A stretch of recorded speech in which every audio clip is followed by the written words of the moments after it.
Olá, meus amores, tudo bem? Vamos para mais uma aula e hoje vamos iniciar a semana com a nossa aula de matemática. E na nossa aula de hoje nós iremos falar sobre as frações. Então vamos lá. Fração. Fração é um número que representa uma ou mais partes iguais em que foi dividida uma unidade, ou seja, um inteiro. Toda fração ela tem um numerador e um denominador. Então, numerador indica as partes, denominador indica o inteiro. Aí nós temos uma representação de um meio, ou seja, a metade de um inteiro. Vamos ver alguns exemplos. Então, nós temos aí primeiro ó, um inteiro, que representa o número 1. Quando nós dividimos esse inteiro em duas partes, nós temos um meio em cada parte, ou seja, metade, metade. Quando nós dividimos esse inteiro em três partes, nós temos um terço. Em quatro partes, nós temos um quarto.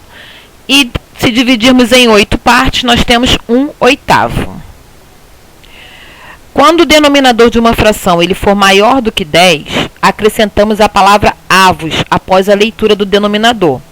Ou seja, se eu tiver uma fração representada com o meu numerador 3 e o meu denominador 11, eu leio essa fração 3 11avos. Quando o denominador de uma fração for 10, 100 ou 1000, lemos o numerador acompanhado da palavra décimos, centésimos ou milésimos. Se eu tenho o numerador 1 e o denominador 10, eu tenho 1/10. Se eu tenho o numerador 2 e o denominador 100, eu tenho 2 centésimos. Se eu tenho o numerador 2 e um denominador 1000, eu tenho 2 milésimos. Quando uma fração, o numerador e o denominador forem iguais, a fração será igual a 1 inteiro. Vamos supor, se eu tenho um numerador 3 e um denominador 3. Então, aí eu tenho uma parte inteira.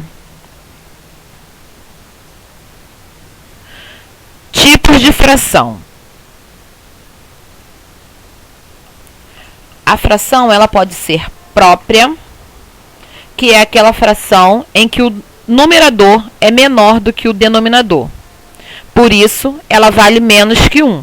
Temos aí os exemplos, ó, 1/2, 3/8, 4/6. Então, aí nessas frações impróprias, nós vemos aí que o numerador ele é menor do que o denominador. Fração imprópria é a que tem o numerador maior ou igual ao denominador. Por isso, ela vale 1 ou mais que 1 inteiro.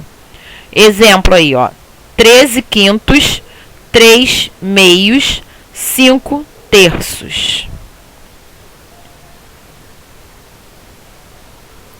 Fração aparente é a que tem o numerador divisível pelo denominador. Por isso, ela vale como um numerador natural. Exemplo aí, ó, 3/3. Então, 3 é divisível por 3. Então, aí nós temos uma fração aparente porque ela dá igual a 1 inteiro. Se eu dividir o numerador pelo denominador, eu tenho o número 1, que é igual a 1 inteiro. Outra coisa muito importante, toda fração aparente ela é imprópria, porém, nem toda fração imprópria é aparente. Espero que vocês tenham gostado da nossa aula de hoje e agora é com vocês. Vamos fazer as atividades na apostila das páginas 65, 66, 67 e 68. Um grande beijo e até a próxima aula. Tchau, tchau.